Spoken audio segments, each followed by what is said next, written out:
Thread কালচারে করা আরজিকর। মহিলাদের হেনস্থার অভিযোগে বহিষ্কৃত 10। আরজিকর থেকে 10 পড়ুয়াকে আজীবন বহিষ্কার। ভয় দেখানো, শারীরিক নির্যাতন সহ একাধিক অভিযোগ, অপরাধের গুরুত্ব বিচার করেই বহিষ্কার 10 জনকে। আর 10 জনের বিরুদ্ধে হস্টেলে ঢোকায় নিষেধাজ্ঞা। 10 জনকেই অধ্যক্ষর সামনে সশরীরে হাজিরা।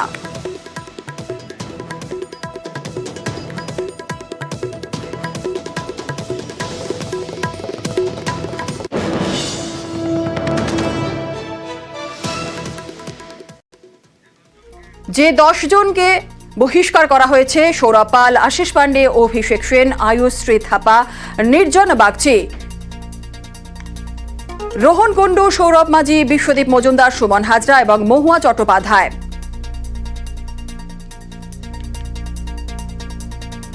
আর্য গোস্বামী, আরশিয়ান আলম, সৌর্যেশ দাস এবং আয়ুষ প্রসাদ আর কুনাল শাহ 1 বছরের জন্য প্রবেশ নিষেধ এদের। সুমিত মণ্ডল, হর্ষশ্রী, শুভজিৎ ভট্টাচার্য, চয়ন ভট্টাচার্য, শ্রীশ চক্রবর্তীও।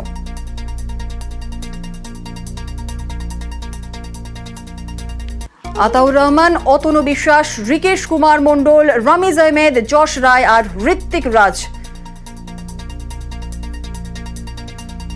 রিক্তা শিকদারও রয়েছেন, দেবান চক্রবর্তী, শেখ সাগির হাসান, সৈয়দ আমিন সরফরাজ, দিলবার শেখ, সাবির আহমেদ।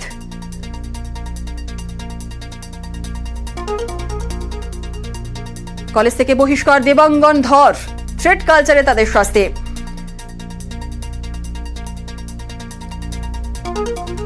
ওয়াসিমুর রহমান, পারভেজ জামান, অয়ন কুন্ডু, হিমা গায়েন, নিসা সিং, কুশওয়াহায়া। প্রণয় মাইতি, অরিত্র মণ্ডল, সৌরভ দাস, বর্ণাঢ্যী, মোহাম্মদ ওয়াকাস।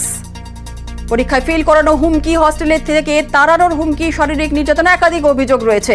থ্রেড কালচারের শাস্তি এদের 1 বছরের জন্য তারা ঢুকতে প্রবেশ করতে পারবে না। ঋষভ চট্টোপাধ্যায় রয়েছে, আয়ুষ রঞ্জন, শীর্ষ সাহা, ইমতিয়াজ মণ্ডল, প্রিয়াঙ্কা দে, ভাগ্যলক্ষ্মী সাহু, কৌশিক ঘোষ, অঙ্গপালী সরকার, অনিরুদ্ধ নন্দী, অংশুরাজ। আর এই নিয়ে জুনিয়র ডাক্তাররা কি বলছেন শোনাবো। আমাদের কলেজ কাউন্সিল থেকে সম্মিলিতভাবে যে শাস্তি এসছে, প্রথম 10 জনকে যে এক্সপেল করেছে, তাদের নামকার আশিস পান্ডে।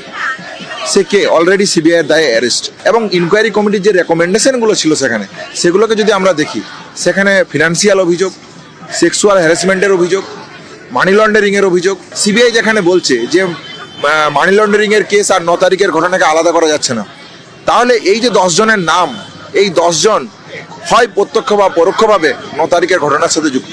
তাহলে 9 তারিখের ঘটনার সাথে যে বা যারা জড়িত, সেই জায়গাকে অ্যাড্রেস করা ওয়েস্ট বেঙ্গল জুনিয়র ডক্টরস ফন্ডের পক্ষ থেকে প্রয়োজন।